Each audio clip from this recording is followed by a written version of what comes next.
अस्सलाम वालेकुम। मैं हूं नादिया अनवर और आप देख रहे हैं पाकिस्तान शेयर मार्केट अपडेट। और नाज़रीन, बात करेंगे मार्केट की। और अभी तो मार्केट हमारी जो है वॉर सिनेरियो में है। जी हाँ, यूएस ईरान वॉर बिल्कुल चल रही है। ऑयल की जो प्राइस है उसकी वजह से जो है जाहिर है हमारी मार्केट में एक प्रेशर का मोमेंटम जो है वो है इस टाइम पे। आगे आने वाले वक्त में इस सिनेरियो में मार्केट कैसी रहने वाली है, इसके ऊपर थोड़ा सा हम बात करेंगे। क्या स्ट्रैटेजी से हमें काम करना चाहिए, किन स्टॉक्स में काम करना चाहिए, थोड़ा सा आज हम इसके हवाले से बात करेंगे। और इस सिनेरियो में स्टॉक इन ट्रेंड्स कौन से हैं, क्या टॉपिक्स वगैरह हैं, ये सारी इसके ऊपर बात करेंगे। जी हाँ, आज हमारे साथ मौजूद हैं उमर फारूक साहब, जो कि टेक्निकल एनालिस्ट हैं, जी हाँ, बीएमए कैपिटल में। और उनसे हम जानेंगे, बात करेंगे। और उनको वेलकम करने से पहले आप लोगों से मैं ये ज़रूर रिक्वेस्ट करूंगी कि आप लोग जो है मेरे प्रोग्राम्स को ज़्यादा से ज़्यादा लाइक किया करें, साथ ही साथ मेरे चैनल को भी सब्सक्राइब करें, साथ में बेल आइकन को भी हिट करें। और इसके अलावा आपने इसको शेयर करना है सबके साथ, ताकि लोगों को इन्वेस्टमेंट की और साथ ही साथ फाइनेंशियल मार्केट की अवेयरनेस है। और साथ ही साथ जो है आपने इसको लाइक भी ज़रूर करना है। जी हाँ, मैं दोबारा ये बात कर रही हूँ कि आपने इसको लाइक ज़रूर करना है, क्योंकि आपकी लाइक ही हमें बताती है कि आप प्रोग्राम्स, इस तरह के प्रोग्राम्स को कितना ज़्यादा लाइक कर रहे हैं। और जितना आप लाइक करेंगे उसके लिए जो है मैंने एक सरप्राइज भी प्लान किया हुआ है। जी हाँ, वो मैं बहुत जल्द बताने वाली हूँ। तो वो जब आपके लाइक्स होंगे ज़्यादा तो वो उसी वक्त ही रिवील होगा वो सरप्राइज। चलिए थी, चलते हैं अपने गेस्ट की तरफ और उनसे जो है बातचीत का सिलसिला आगे बढ़ाते हैं। अस्सलाम वालेकुम सर। जी वालेकुम सलाम नादिया। जी सर, कैसे हैं आप, खैरियत से हैं? अल्हम्दुलिल्लाह जी, मैं ठीक ठाक। आप कैसी हैं? अल्हम्दुलिल्लाह sir, thank you so much for your time and welcome to the session once again. और सर, थोड़ा सा मैं चाहूँगी कि इस टाइम पे, जैसे कि मैंने शुरू में कहा कि अभी हम जिस सिनेरियो में हैं उसमें आगे मार्केट कैसी रहने वाली है, किस तरह से स्ट्रैटेजी को लेके जो है इन्वेस्टर्स को चलना चाहिए, थोड़ा सा मैं चाहूँगी कि आज आप इसके हवाले से हमें बताएं। जी। सबसे पहले तो हम देखें कि काफ़ी टाइम से जो एक कन्फ्लिक्ट चल रहा है, हम देख रहे हैं कि इसको अब काफ़ी टाइम हो गया है। और मार्केट जो है, हमने देखा कि जब भी थोड़ी सी थोड़ा सा पॉज आता है अटैक्स के अंदर, तो हम देखते हैं कि मार्केट परफॉर्म करती है। तो हमारी मार्केट के अंदर डेप्थ है, वैल्यूएशन है, बट जो है एक फेयर फैक्टर जो है वो नज़र आता है मार्केट के अंदर, जिसकी वजह से हम देखते हैं कि पैनिक सेलिंग आती है, और उसके बाद हम देखते हैं कि मार्केट में एक सेलिंग प्रेशर जो है वो नज़र आता है। तो हम्म। ज़रा जो वॉर लाइक सिचुएशंस होती हैं, इनमें हमेशा से मार्केट जो इसी तरह से कन्फ्यूजन का ही शिकार रहती है। और जब तक जो है क्लैरिटी नहीं आ जाती है, तो तब तक मेरे ख्याल से इस तरह की जो वॉलेटिलिटी है मार्केट के अंदर, वो कंटिन्यू करेगी। अब जिस तरह से हमने देखा है कि एक फ्रेश वेव स्टार्ट हुई है, दोनों तरफ से अटैक्स हो रहे हैं। तो उसके ऊपर हमने जो अभी तक जो एक चीज़ नज़र आई है, वो ये कि जो क्रूड ऑयल की प्राइसेस हैं वो $80 के अंडर जो है, हम्म। पिछले 4 सेशन से जो है कंटिन्यूसली वो कंसोलिडेट कर रही हैं। अभी तक उन्होंने अब 80 के लेवल्स को ब्रेक करके क्लोजिंग नहीं दी है। हाँ। अब जिस तरह हम देखें, लास्ट टाइम इस तरह से हुआ था कि मार्केट ने एक जंप लिया था, और उसके बाद गैप ओपनिंग्स हुई थी, और क्रूड ने $100 के लेवल्स को क्रॉस किया था। इस बार जो है उस तरह की सिचुएशन अभी तक फिलहाल नज़र नहीं आ रही है। अब वीकेंड के ऊपर हमने देखा है कि इंटेंसिटी जो है वो अटैक्स की वो काफ़ी बढ़ जाती है। तो अब वीकेंड स्टार्ट है, तो लेट्स सी, देखते हैं कि चीज़ें किस तरफ जाती हैं। बट अगर हम टेक्निकली देखें तो क्रूड ऑयल की जो प्राइसेस हैं, जब तक वो $80-82 के अराउंड इसके नीचे रहती हैं, तो तब तक जो है वो मेरे ख्याल से हमारे लिए इतना ज़्यादा प्रॉब्लम नहीं होगा।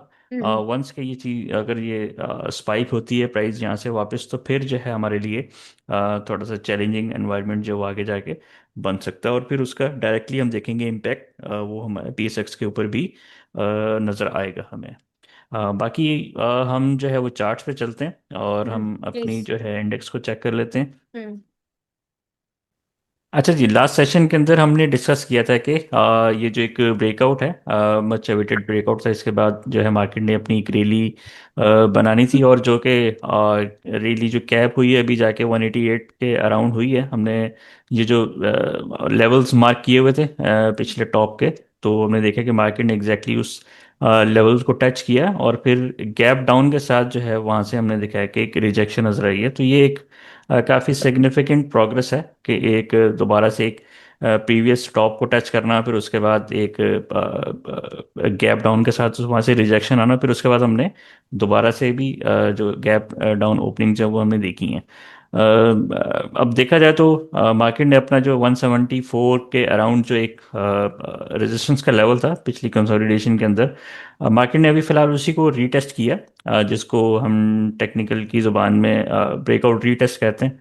तो मार्केट ने अभी तक उस ब्रेकआउट को रीटेस्ट करने के बाद मार्केट ने अभी उसको होल्ड किया हुआ है। जी। और अगर हम आज के दिन देखें तो आज के दिन भी हमने देखा कि नेगेटिव क्लोज हुआ है, बट जो ब्रेकआउट का जो लेवल है 174 का, वो इंटैक्ट है अभी तक। और मार्केट में जो अभी तक अगर हम प्राइस एक्शन वाइज देखें तो अभी तक जो है मार्केट में अप ट्रेंड जो है वो मार्केट का स्ट्रक्चर है वो अभी तक इंटैक्ट है, अगर हम शॉर्ट टर्म बेसिस पे बात करें। अगर हम मोमेंटम की बात करें तो मोमेंटम जो है वो काफ़ी हद तक जो है हम कूल ऑफ हो गया हुआ है। हमने देखा कि मार्केट की आरएसई यहाँ पे 72 के अराउंड जाने के बाद कंटिन्यूसली डाउनवर्ड आई है, और आरएसई जो है वो अबव 40 जो है इस टाइम पे प्लेस हुई हुई है। तो लास्ट टाइम भी हमने देखा था कि आरएसई ने अपने 40 के लेवल्स के पास आई थी। उसके बाद हमने दोबारा से एक जो है अपवर्ड मोमेंटम जो है वो बनते हुए देखा था। तो अभी भी देखा जाए तो आरएसई जो अपने न्यूट्रल जोन के अंदर है, और प्राइस ने अपनी अपने अभी ब्रेकआउट रीटेस्ट किया है। तो हम्म। ऑन टेक्निकल फ्रंट देखा जाए तो अभी फिलहाल मार्केट जो है वो एक कंफर्टेबल जोन के अंदर नजर आती है। आल्दो के सेंटीमेंट्स नेगेटिव हैं थोड़े से, हम देखते हैं कि जिस तरह से खबरें आती हैं अटैक्स की, तो थोड़ा सा मार्केट में पैनिक सेलिंग आता है। बट ओवरऑल अगर हम देखें टेक्निकल पिक्चर जो वो अभी तक ये बहुत ज़्यादा डिटोरिएट नहीं हुई है अभी तक, जो है मार्केट में मोमेंटम इंटैक्ट है। आल्दो के वॉल्यूम्स जो है हम देखें पिछले तीन जो सेशंस हैं उनमें देखें तो वॉल्यूम्स जो हैं वो अपनी 50 डेज की एवरेज से ज़रा बिलो अभी चल रहे हैं। तो वॉल्यूम्स लो हो जाते हैं इस तरह की सिचुएशन के अंदर, हम्म। बट जो स्ट्रक्चर है वो वैलिड है अभी तक। तो मेरे ख्याल से अभी फिलहाल के लिए मार्केट में पॉजिटिव रहना चाहिए शॉर्ट टर्म बेसिस के ऊपर। अगर हम अल्टरनेट सिनेरियोज को डिस्कस कर लें तो 174 से नीचे जो है एक इमीडिएट सपोर्ट जो है वो 168,000 की नज़र आती है। और जो एक मेजर स्ट्रक्चर है मार्केट का वो के नीचे 160 के अराउंड बनता हुआ नज़र आता है। बट ये आई थिंक सिचुएशन के ऊपर डिपेंड करेगा। मार्केट जो है वो जो भी वीकेंड के ऊपर डेवलपमेंट्स होती हैं उनको भी देखेगी। फिर आगे अगर हम देखें जिसमें से भी एक स्टेटमेंट चल रहा था कि चाइना और पाकिस्तान ने जो है एक दोबारा से एक रिक्वेस्ट की है कि जो है वो सीज फायर की तरफ को जाया जाए। अगर इस तरह की कुछ डेवलपमेंट होती है वीकेंड के ऊपर तो होपफुली नेक्स्ट वीक में मार्केट जो है वो अच्छा परफॉर्म कर सकती है, और दोबारा से मार्केट अपने जो है प्रीवियस हाइज जो है 188 उसको रीटेस्ट करने के लिए जा सकती है। सही। जी और नल। और सर अगर सिनेरियो सेम ही रहा, कोई इस तरह की अगर हम डेवलपमेंट नहीं देखते हैं या चीजें इस तरह से एग्जीक्यूट नहीं होती हैं, तो फिर क्या लग रहा है, फिर क्या सिनेरियो आप देख रहे हैं? जी अच्छा, अगर सिचुएशन सेम रहती है तो फिर मेरे हम्म। ख्याल से मार्केट ग्रेजुअली जो है वो क्योंकि जो फेयर होता है वो ज़्यादा जो है वो प्ले आउट होता है सेंटिमेंट्स के अंदर। सही। तो मेरे ख्याल से फिर ग्रेजुअली मार्केट जो है वो अपनी जो नीचे सपोर्ट्स हैं 168, और अगर इन इन इन वर्स्ट केस सिनेरियो 160, तो यहाँ तक भी इंडेक्स जो है वो ड्रॉप कर सकता है अगर सिचुएशन जो है उसमें कोई बेहतरी नहीं आती है। सही। तो लेट्स सी आगे चीज़ें किस तरह से अनफोल्ड होती हैं वो हमें देखना होगा। सही बिल्कुल। और जो है यहाँ पर हमारे साथ पार्टिसिपेंट्स मौजूद हैं और उनके हम सवाल ले लेते हैं। जी अली, अपना सवाल कीजिए। जी अस्सलाम वालेकुम नादिया, अस्सलाम वालेकुम उमर। मेरा क्वेश्चन ये है कि एफएफसी को अगर दिसंबर तक होल्ड करें तो आप क्या एक्सपेक्ट करें कि इसकी टारगेट प्राइस क्या हो सकती है? और मुझे काइंडली एंग्रो एच के बारे में बता दें। मेरी होल्डिंग जो है वो लॉन्ग टर्म के लिए है, मतलब दिसंबर से ऑनवर्ड, मतलब 6 months to 1 year. Thank you very much. जी थैंक यू अली, वालेकुम अस्सलाम। एफएफसी को डिस्कस कर लेते हैं। अच्छा जी, हमने इसके ऊपर पहले हमने कुछ सेशंस के अंदर भी इसके ऊपर वर्किंग हमने की हुई है। अभी के लिए जो है 600 का जो लेवल है एग्जैक्टली उस वही लेवल जो है वो अभी इसके लिए रेजिस्टेंस का लेवल बना हुआ है। तो हमने देखा कि एक दफ़ा बीच में एक अटेम्प्ट हुई थी, बट सवेर सेलिंग हमने देखी थी और क्लोजिंग जो है वो डाउनवर्ड आई थी। तो उसके बाद से हम देखें तो ये अभी फ़िलहाल इसने भी अपना जो अभी जिस तरह से हमने मार्केट का स्ट्रक्चर को डिस्कस किया है कि उसने अपना ब्रेकआउट लेवल को रीटेस्ट किया है, तो इसी तरह से एफएफसी ने भी अपने 540 के जो एक था लेवल उसको रीटेस्ट किया, और उसके बाद थोड़ी सी हमने इसमें अपसाइड आते हुए देखी है। आरएससी देखे तो वो भी अपने न्यूट्रल जोन से दोबारा से अपवर्ड थोड़ा सा आना स्टार्ट हुई है। तो आई थिंक अभी इसके लिए जो एक टारगेट है इनिशियली वो तो 600 के करीब का ही बनता है। 600 के लेवल्स को क्रॉस करता है तो फिर इसके लिए जो है ना वो 680 का जो है एक स्पेस वो ओपन हो जाएगा। तो जो प्रोफाइल है स्टॉक की वो बुलिश है। आई थिंक इसको आपको, अगर आपने इसको होल्ड किया हुआ तो इसको आपको लेके बैठना चाहिए।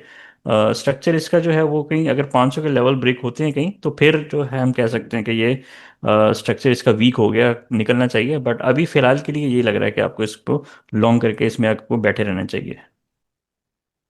सही। एच कार। जी। अच्छा जी, और आपका जो एंग्रो एच है, एंग्रो होल्डिंग, वो भी अभी एक रेंज के अंदर ही है। रेंज उसकी ऊपर की जो है वो 290 293 के अराउंड है।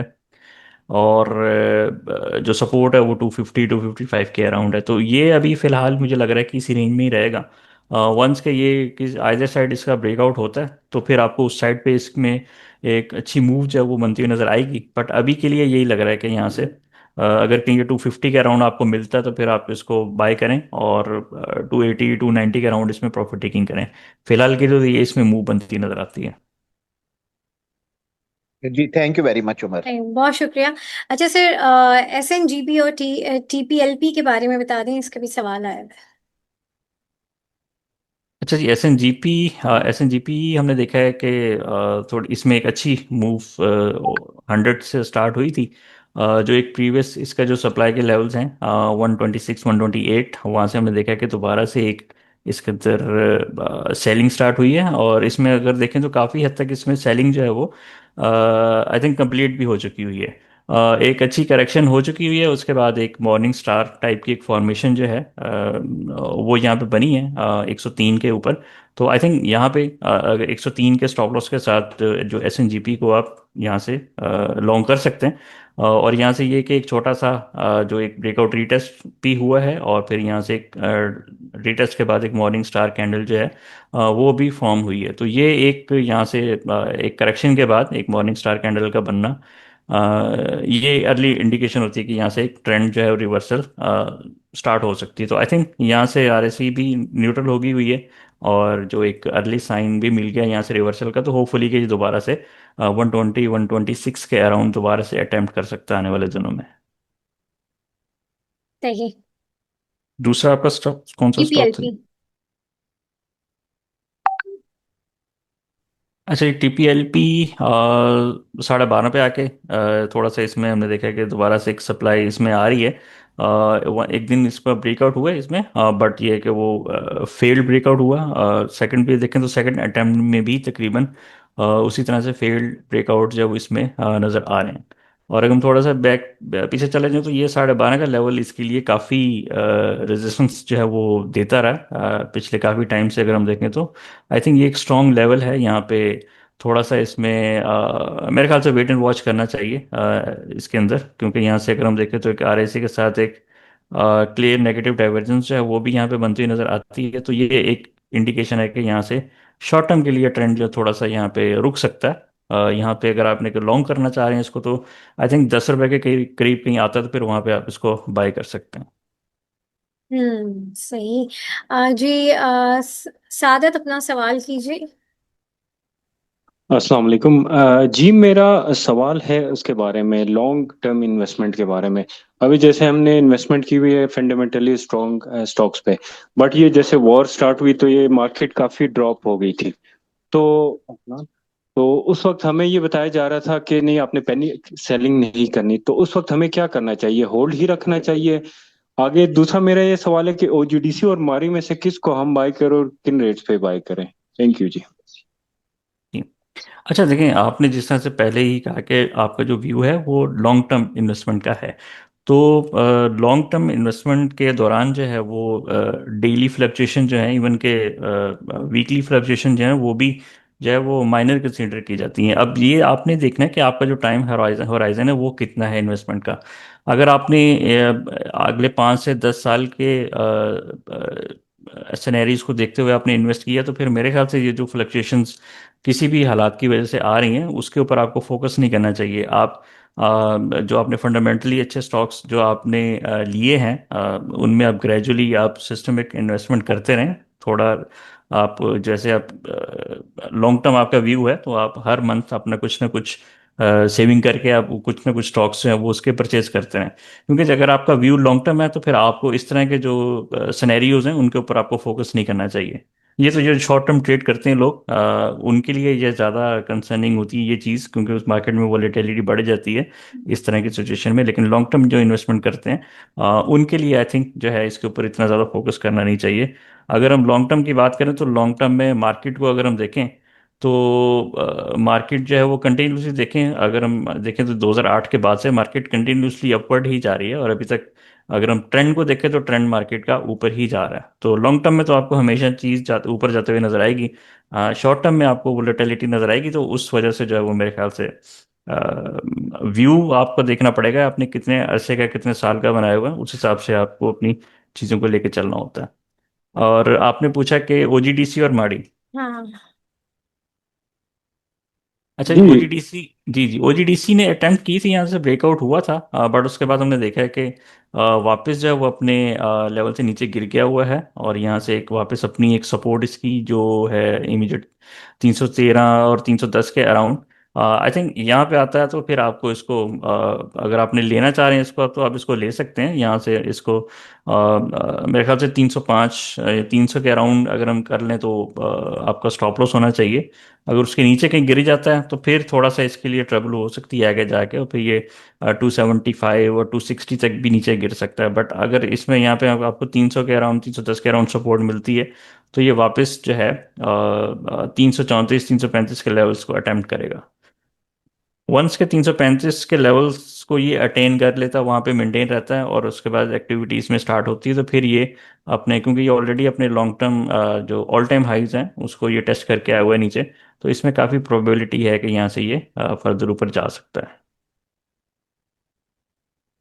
मेरा क्वेश्चन था कि मारी और ओजीडीसी में से किसको हम किन रेट्स पे बाय करें अगर बाय करना चाहें लॉन्ग टर्म के लिए। जी, ओजीडीसी तो मैंने आपको बता दिया कि आपके 300 के अराउंड आता है तो आप जी जी। इसको बाय कर सकते हैं। और माड़ी के अंदर हम देखें तो माड़ी जो है वो भी 624 के अराउंड, 624 620 के अराउंड, इसमें भी एक double top double bottom type की फॉर्मेशन इसमें बनी हुई है। और अगर हम देखें तो ये भी अपने जो 700 के लेवल्स हैं उनको टेस्ट करके नीचे आ रहा है।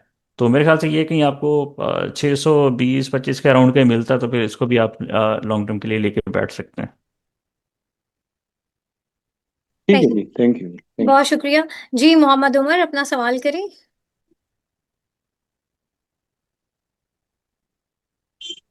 जी मुझे डीजीकेसी का पूछना है कि इन लेवल्स पे एक्यूमुलेट करना चाहिए।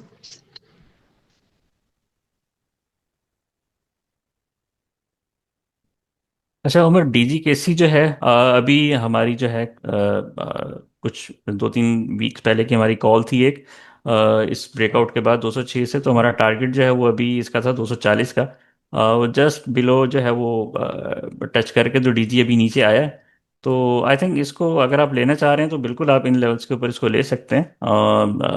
203 200 या 200 रुपये के अराउंड अगर हम इसको राउंड कर लें तो 200 रुपये के स्टॉप लॉस के साथ आप इसमें अगर आप पोजीशन बनाना चाह रहे हैं तो बिल्कुल आप यहाँ पे पोजीशन को बना सकते हैं, और यहाँ से दोबारा से ये 230 से 240 की अटेम्प्ट जो है वो आने वाले कुछ दिनों में हो सकती है।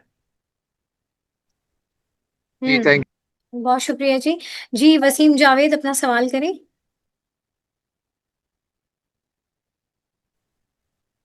जी अस्सलाम वालेकुम। वालेकुम सलाम। वालेकुम सलाम।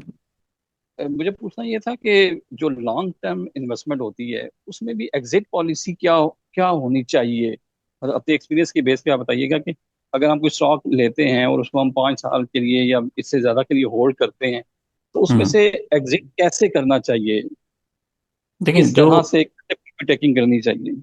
देखिए अगर इसमें दो सिनेरियोज हो सकते हैं। एक तो ये होता है कि अगर आप ब्रॉडर इकोनॉमी की बात करें अगर आपको ब्रॉडर इकोनॉमी में डिटोरिएशन नज़र आ रही है तो फिर वो आप अपनी स्ट्रेटजी के मुताबिक वहाँ से किसी भी स्टॉक से आप एग्जिट ले सकते हैं। दूसरा, अगर हम टेक्निकल बेस्ड अगर हम बात करें तो जो 200 मूविंग एवरेज है, 200 डेज की मूविंग एवरेज, वो जो है एक थ्रेशोल्ड माना जाता है। पूरी दुनिया के जो फंड मैनेजर्स हैं वो भी इसको जो है वो फॉलो कर रहे होते हैं। तो अगर आप देखें तो कोई भी स्टॉक अगर लॉन्ग टर्म बेसिस के ऊपर 200 डेज की एवरेज से ऊपर ट्रेड हो रहा है तो आप उसमें लॉन्ग रह के बैठ सकते हैं। और अगर वो अपनी 200 एमए को ब्रेक करता है तो फिर आप उसमें से एग्जिट ले लेते हैं। अगर हम डीजी खान को ही देख लें, डीजी खान ने जो अपनी 200 एमए जो थी वो उसको ब्रेक किया था अक्टूबर 2023 के अंदर, और उसके बाद हमने देखा कि कंटिन्यूसली इसको ये ऑनर करता रहा है और फिर इसके ऊपर सपोर्ट लेके ये वापस जो है ऊपर जाता रहा। तो उसके बाद अगर हम देख लें तो रेट को, तो ये 50 रुपये का रेट था इसका जब इसने अपने 200 एमए को ब्रेक किया है 2023 में। तो 26 में जाके इसने 204 रुपये के रेट से इसने इसको ब्रेक डाउन किया। तो अगर आप देखें प्राइस वाइज भी देखें तो बहुत अच्छा गेन है, और अगर लॉन्ग टर्म के हवाले से देखें तो 2023 में आपने इसको बाय किया और 2026 में इसको आपने बेचा हो तो ये आपका एग्जिट जो है वो हो सकता है। तो मेरे ख्याल से अगर आप टेक्निकल बेस्ड अगर एग्जिट लेना चाह रहे हैं तो आपको 200 डेज की जो एवरेज है उसके अकॉर्डिंगली आपको एंट्री और एग्जिट लेने चाहिए। सही, बहुत शुक्रिया। जी जहीर साहब अपना सवाल करें।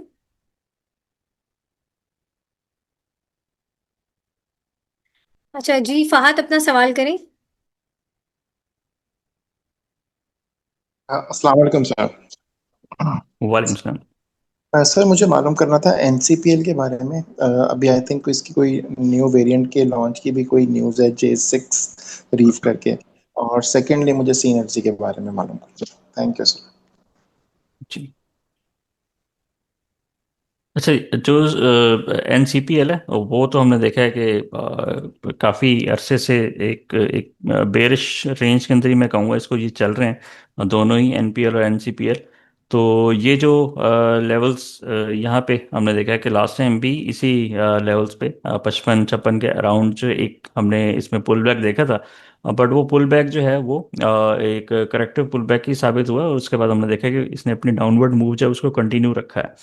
अभी के लिए यही देखा जाए तो इसने अपना इस जो करंट स्विंग है इस स्ट्रक्चर का इसने नया लो यहाँ पे पोस्ट किया था, और उसके बाद अब दोबारा से हमने इसमें थोड़ी सी अपटिक इसके अंदर देखी है।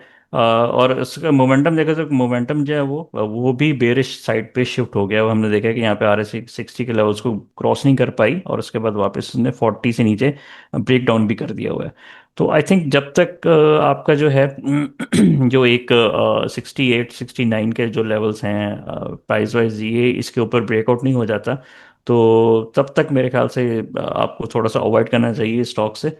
और ये फर्दर डाउनवर्ड जो है वो इसमें मूवमेंट इसमें बन सकती है। अगर हम वीक ऑन वीक बेसिस पर देख लें तो वीकली पे भी मोमेंटम जो है वो लोअर साइड पे डाउन साइड पे जाता हुआ नजर आता है। और अगर वीकली क्लोजिंग कहीं इसकी 55-55.5 से नीचे कहीं आ जाती है तो फिर ये वापस जो है नीचे कहीं 45-46 रुपए की तरफ भी जा सकता है। तो आई थिंक आपको थोड़ा सा इस स्टॉक से फिलहाल अवॉइड करना चाहिए। सही। जी साद अपना सवाल कर लें। अस्सलाम वालेकुम सर। बहुत शुक्रिया मैडम इतने अच्छे प्रोग्राम का।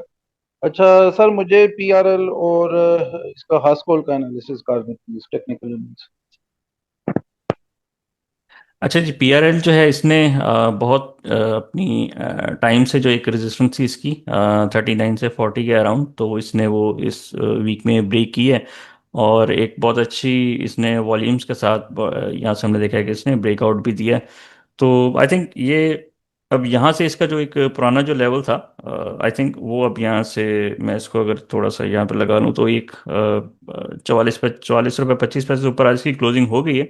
हम्म। जो कि एक बहुत अच्छा साइन है, बहुत स्ट्रॉन्ग साइन है। आई थिंक आने वाले वीक में ये 45 से ऊपर रहता है, उसके ऊपर ऊपर काम करवाता रहता है, तो यानी कि इसको सस्टेन कर जाता है। अगर हम देखें कि लास्ट टाइम भी हमने देखा है कि ये एक स्ट्रॉन्ग यहाँ पे इसका टॉप बना हुआ है, उसके बाद हमने देखा है कि एक बड़ी स्ट्रॉन्ग किस्म की सेलिंग भी आई थी। बट इस बार हमने देखा है कि इसने उसको ब्रेक तो किया, इसको सस्टेन करता है 45 के ऊपर, 45-46 के ऊपर सस्टेन करता है तो फिर यहाँ से ये एक नए बुल फेस के अंदर जाता हुआ आपको नजर आ सकता है। फिर यहाँ से इसमें जो अपसाइड टारगेट है वो 55 से 60 रुपए के बन सकते हैं। तो इसको अपनी वॉचेस में बिल्कुल रखें। 45 के ऊपर ऊपर आप इसको सस्टेन होने दें वंस यहाँ से ये फिर एक बेस बना के यहाँ से ये, क्योंकि जितनी लंबी इसमें कंसोलिडेशन हो चुकी हुई है तो इसके अपसाइड टारगेट भी उतने बड़े ही आपको इंशाल्लाह आने वाले दिनों में मिलेंगे। तो मेरे ख्याल से इसको आप अपनी वॉचेस में रखें। और 45 के ऊपर वीकली सस्टेन करता है नेक्स्ट वीक तक, तो आप बिल्कुल इसमें आप इंशाल्लाह नए अपसाइड के टारगेट्स बनते हुए देखेंगे। सही। हास्कोल का बता दें। अच्छा, ये हैज़कॉल अभी फिलहाल बेरिश ही है। आई थिंक इसमें जो है अभी एक मूव जो इसमें ऑलरेडी बन चुकी हुई है। और अभी देखें तो यहाँ पे आके इसने अब अपनी एक दोबारा से अब कंसोलिडेशन स्टार्ट की है। बट अभी फिलहाल के लिए ये लग रहा है कि ये अभी थोड़ा सा बेरिश जोन में ही रहेगा, और जब तक ये अपनी इस वाली ट्रेंड लाइन को ब्रेक नहीं कर पाता, जो कि इसका जो रेजिस्टेंस कहीं 22 रुपये 23 रुपये के अराउंड बनेगी, 23 रुपये से नीचे रहता तो आई थिंक ये इसी मूव इसी पैटर्न के अंदर ही काम करवाएगा। और इस पैटर्न के अंदर जब भी स्टॉक्स किसी भी पैटर्न के अंदर होते हैं तो वो फिर लो वॉल्यूम के साथ होते हैं, और ब्रेकआउट के बाद उनके अंदर वॉल्यूम्स आते हैं। तो अब देखना होगा कि वॉल्यूम्स और ब्रेकआउट किस साइड पे होते हैं, तो उसी साइड पे वॉल्यूम भी आएंगे तो फिर मूव इसकी उसी साइड पे स्टार्ट होगी। लेकिन फिलहाल के लिए ये लग रहा है कि न्यूट्रल टू नेगेटिव फिलहाल इसका व्यू जो है वो बनता हुआ नजर आता है। सही। बहुत बहुत शुक्रिया। शुक्रिया जी। सर, अब जो मैं चाहूंगी कि आप थोड़ा सा बताएं स्टॉक एंड ट्रेंड्स कौन से हैं और आपकी टॉपिक्स क्या होंगी, थोड़ा सा इसके हवाले से भी बताएं। जी, मेरी टॉपिक्स अभी फिलहाल रिफाइनरीज जो हैं उन्होंने एक नया मोमेंटम जो है वो स्टार्ट किया है, जिसमें से हम्म। हमने पीआरएल तो हमने डिस्कस कर लिया है। यस। दूसरा जो एनआरएल है, एनआरएल को अगर देखें तो इसमें अभी उस तरीके से मूव जो है वो उस तरह की रैली अभी नहीं बनी है, अभी पेंडिंग है इसमें रैली। तो ठीक है। इसको भी जो है आप अपनी वॉलेट्स में रख सकते हैं। और यहाँ से ये कि अभी तो 396 के अराउंड क्लोज हुआ है। वन ये नेक्स्ट जो है वो मुझे लगता है कि नेक्स्ट वीक तक ये 420 रुपये, और फिर वहाँ से जो इसका एक अपवर्ड इसकी रेजिस्टेंस है 445 के अराउंड, तो ये वहाँ तक भी जा सकता है। तो आई थिंक ये इसको इस बार जो है इस लेवल को अपने 450 के लेवल्स को ब्रेक करना चाहिए, और फिर इसके ऊपर इसमें एक नई रैली इसके अंदर भी हम आने वाले कुछ अरसे में देख सकते हैं। और जिस तरह से इसको ट्रिगर जो है वो मिल सकता है, जिस तरह से रिफाइनरी पॉलिसी की बातें हो रही हैं कि इस बार जो है ये इसके ऊपर एग्रीमेंट हो जाएगा, तो हम्म। अगर ये चीज़ मटेरियलाइज हो जाती है तो फिर ये एक ट्रिगर भी इनके लिए बन जाएगा। तो टेक्निकली एक कंफर्टेबल पोजीशन के अंदर है, और मेरे ख्याल से ये 450 तक इसमें पोटेंशियल है अभी। वंस के ये 450 क्रॉस करता है तो फिर यहाँ से आपको इसमें भी नए हाइस जो है वो मिल सकते हैं। सही सही, बिल्कुल। और सर, स्टॉक एंड ट्रेंड के बारे में चाहूंगी कि थोड़ा सा बता दें। स्टॉक इन ट्रेंड तो मेरे ख्याल से अभी फिलहाल हमें वेट करना चाहिए हम्म। वंस के ये वीकेंड कैसा गुजरता है, क्योंकि जो वॉर की सिचुएशन है उसको देखते हुए मेरे ख्याल से थोड़ा सा अभी फिलहाल कॉशियस अप्रोच को रखना चाहिए। ओके। तो चीज़ें क्लैरिटी होती है, चीज़ों में आती है, तो फिर उसके इस अकॉर्डिंगली पोजीशन बनानी चाहिए फिलहाल के लिए। सही सही, डन डन, बिल्कुल। Thank you so much sir Umar, आपको बहुत शुक्रिया। और यहाँ पर हमारे साथ जितने भी पार्टिसिपेंट्स हैं आप लोगों का भी बहुत शुक्रिया। और नाज़रीन, यहाँ पे लूंगी मैं इजाज़त। इंशाल्लाह आप लोगों से फिर मुलाकात होगी, तब तक के लिए अल्लाह हाफिज़।